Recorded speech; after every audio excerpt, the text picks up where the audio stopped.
Ang nagtitrending na mango sticky rice mga mare, level up natin at gawin nating pang negosyo. Meron akong ginawa ditong ube at original na mango sticky rice. Kaya naman tara at gumawa na tayo. Dito sa ating rice cooker, maglagay lang tayo ng 2 cups ng glutinous rice. Hugasan lang natin ito mga mare at pagkatapos ay maglalagay na tayo dito ng 4 cups ng water. Yes mga mare, pwede tayo ditong gumamit ng rice cooker para mas madali ang pagluluto ng ating malagkit. Ngayon naman ay okay na to mga mare at iset aside na muna natin. At dahil nga dalawang flavor ang gagawin natin, dito naman ay same procedure lang din pero maglalagay tayo dito ng ube flavoring. Hugasan muna natin ang bigas at maglagay ulit tayo ng 4 cups of water at ang ating ube flavoring. Ngayon naman ay haluin lang natin ito at pagkatapos ay lutuin natin dito sa ating rice cooker. At kapag nga naluto na natin ito ay iset aside na muna natin. Ngayon naman ang gagawin natin ay ang ating coconut sauce. Gagamit tayo dito ng 4 cups ng coconut milk. Maglalagay din tayo dito ng 1/2 cup ng asukal at pinch of salt. Haluin lang natin yan ng maigi hanggang mag-combine na lahat ng ingredients na linagay natin. After that ay lutuin lang natin ito over low medium heat hanggang sa kumulo na ang ating mixture. Continuous lang ang paghahalo hanggang kumulo na ito. At kapag nakulo na, mag-separate lang tayo ng 1 cup each mixture. Bali 2 cups pala ang kinuha ko dito. 2 flavor ang gagawin natin. Dito sa ating remaining mixture, maglagay lang tayo dito ng slurry. At pagkatapos, continuous lang sa paghahalo hanggang maging smooth na ang ating mixture. At yung mixture na kinuha natin kanina ay ilagay lang natin dito sa ating malagkit.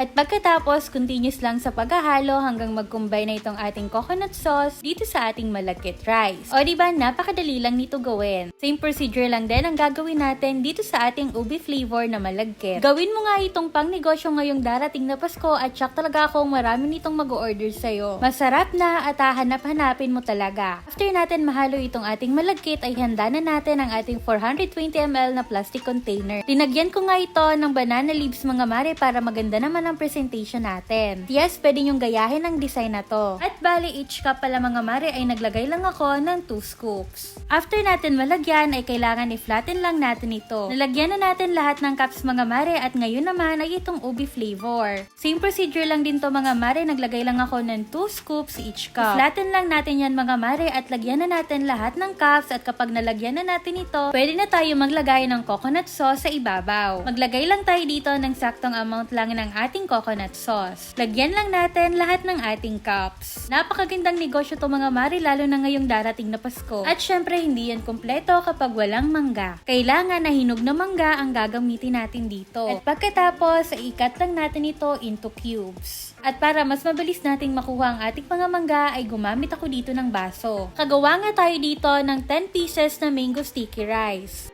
At ang nagamit ko ngang mangga dito ay 5 pieces. Mas maganda sana kung meron tong sesame seed mga mare pero naubusan ako dito kaya hindi ko na lang dinagyan. Optional lang din yon at pwede na hindi na kayo maglagay. At ayan mga mare, meron na tayong napakasarap na magandang pang negosyo ngayong darating na Pasko. Eto pala ang sikat na Thailand dessert na mango sticky rice. Meron din ako ditong ginawang ube na tsak na magugustuhan nyo. Kaya naman try nyo nang gumawa ng ganito kasarap na recipe. Yun lang muna mare, follow for more pang negosyo recipe.